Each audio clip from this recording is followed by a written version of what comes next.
அனைவருக்கும் நமஸ்காரம். ஸ்ரீ மகாபெரியவா சரணம். இன்றைய தினம் மாலை நேரத்தில் குபேர பூஜை செய்ய வேண்டும், யமதீபம் ஏற்ற வேண்டும், ஐஸ்வர்ய தீபம் ஏற்ற வேண்டும். ஐஸ்வர்ய தீபம் ஏற்றுவதற்கு உண்டான ஒரு முறை இருக்கு. அதை முழு நீல பதிவா உங்களுக்கு பதிவிட்டிருக்கிறேன். அதாவது சோழி மற்றும் செப்பு காயனை வச்சு அந்த தீபத்தை நாம ஏற்றணும். வெள்ளி பரிகாரம் ஆல்ரெடி உங்களுக்கு கொடுத்துட்டேன். தரித்திரம் நீங்குவதற்கு ஸ்லோக பரிகாரமும் கொடுத்துட்டேன். அடுத்து 1 ரூபாய் பரிகாரமும் கொடுத்துட்டேன். அரசன் இலை பரிகாரமும் கொடுத்துட்டேன். 22 கோமதி சக்கர வீடியோவும் உங்களுக்கு கொடுத்துட்டேன். குபேர பூஜை செய்முறை விளக்கத்தையும் கொடுத்துட்டேன். யமதீபம் ஏற்றுவதற்கு உண்டான முறையையும் உங்களுக்கு கொடுத்துருக்கிறேன். அடுத்து இந்த ஐஸ்வர்ய தீப முறையும் கொடுத்துருக்கிறேன்.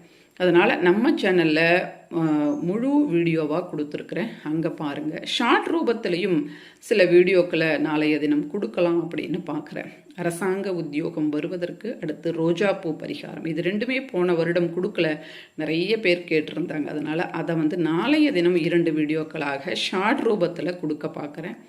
அடுத்து நாளைய தினம் அந்த சரவண பவ பரிகாரமும் அடுத்து வலம்புரி சங்கு பரிகாரம், இந்த 2 வீடியோக்கள் அதோடு சேர்த்து கங்கா ஸ்நானம் செய்வதற்கு உண்டான நேரம், தனலக்ஷ்மி பூஜைக்கு உண்டான நேரம், அதை 2ஐயும் சேர்த்து ஒரு வீடியோவாக நாளைய தினம் பெரியவா அனுகிரகத்தினால கொடுக்கணும்னு நினைக்கிறேன்.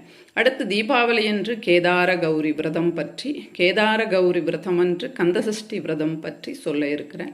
அதனால் முழு நீல பதிவுகள் மற்றும் ஷார்ட் ரூபத்தில் வருகின்ற வீடியோக்களை மிஸ் பண்ணாமல் பார்த்து செய்யுங்க. இந்த தீபாவளி பரிகாரங்கள் எல்லாமே உங்களுடைய வாழ்க்கையில் நல்ல ஒரு வளர்ச்சி, முன்னேற்றம் எல்லாத்தையும் ஏற்படுத்தி கொடுக்கும். இன்று மாலை நாம் ஏற்ற வேண்டிய ஐஸ்வர்ய தீபம் இது.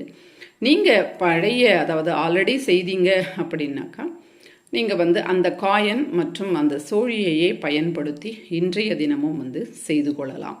இது செய்வதின் மூலமாக நிச்சயமாக வாழ்க்கையில் நல்ல முன்னேற்றம் என்பது ஏற்படும். மற்றொரு பதிவில் சந்திக்கின்றேன். நன்றி, வணக்கம். பெரியவா சரணம்.